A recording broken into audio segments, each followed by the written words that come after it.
Hello guys, good day, and this is Mike Padua again. We are returning to our latest update on now Tropical Storm Rosal. This system has eventually developed into a tropical depression early this morning, and yesterday afternoon it was given a local name by Pag-asa as Rosal as it intensified into a tropical depression. And this is for today, Sunday, December 11, 2022. And this is our English version brought to you by Typhoon2000 in partnership with Narrow College Foundation and Aboitiz Power. I'm sorry for not giving you some video analysis last night because we need some rest due to heavy colds and coughs we are experiencing, and I need to recharge so that my condition will not get worse. Okay, so right now I'm okay, getting better. And we also created this first storm watch on Rosal or 29W, as you can see on our postings at Facebook and at our website typhoon2000.ph.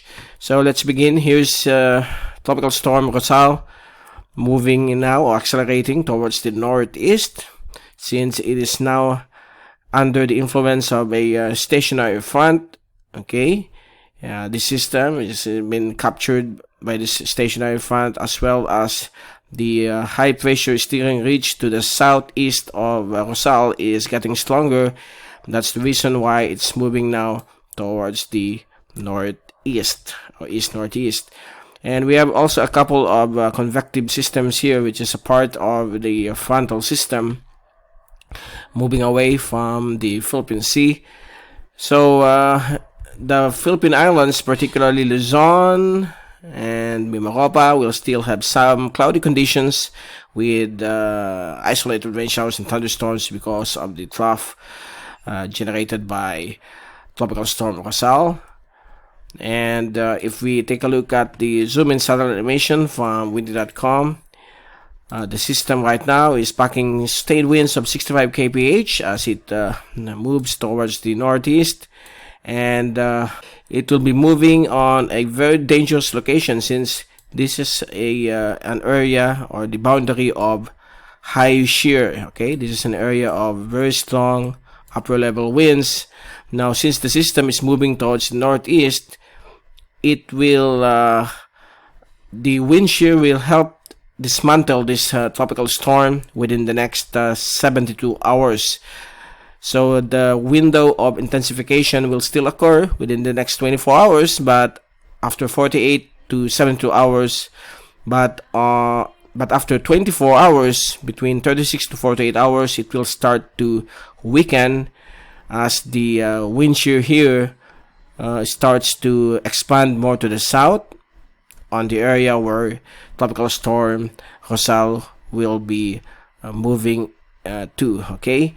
And there will be a surge of a northeast monsoon that could bring some dry air into the circulation of Tropical Storm Rosal, and eventually it will push the system to the southwest and towards that direction.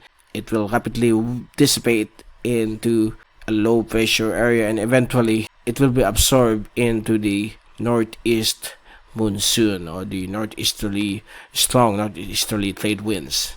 Okay, so that will be the forecast for the next 2 to 3 days, and it's confirmed by all global models. Okay, so you can clearly see here the surge of the northeast monsoon starting to approach here over the area of Okinawa and the eastern coastal waters of Taiwan.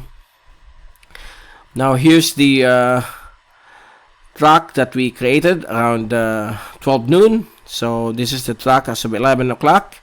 And this is the forecast for tonight, 8 p.m.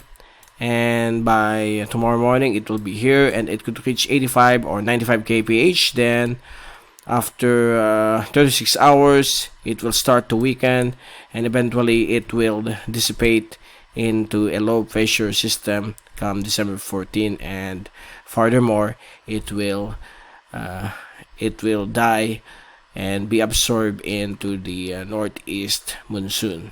That will be the demise of this tropical storm.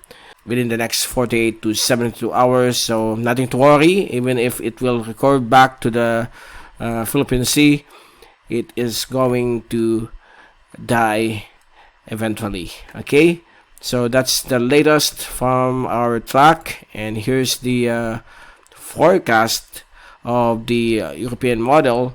So this is the surge of the northeast monsoon, and we have here the frontal system, and after 24 hours the system will eventually move towards the northeast. As you can see, the pressure is increasing, so it's a sign that the system is starting to dissipate, and it will enter an area of high shear or high wind shear or high upper level winds. And on Tuesday afternoon, it will eventually become an area of low pressure here over the easternmost part of the North Philippine Sea, and it's already a remnant low. And on Wednesday, it's completely gone. Okay, the circulation of tropical storm Rosal will be gone by Wednesday, and we will be having some first effects of the northeast monsoon, but only northeasterly trade winds over the Bicol region and eastern Luzon. But the extreme northern parts of Luzon will continue to feel the effects of the northeast monsoon. And so far, that's the latest for this Sunday evening, and we will return tomorrow to give you the very latest on Tropical Storm Rosal. This is Mike Padua saying good night, have a blessed Sunday, stay safe always, and thank you so much for watching our channel.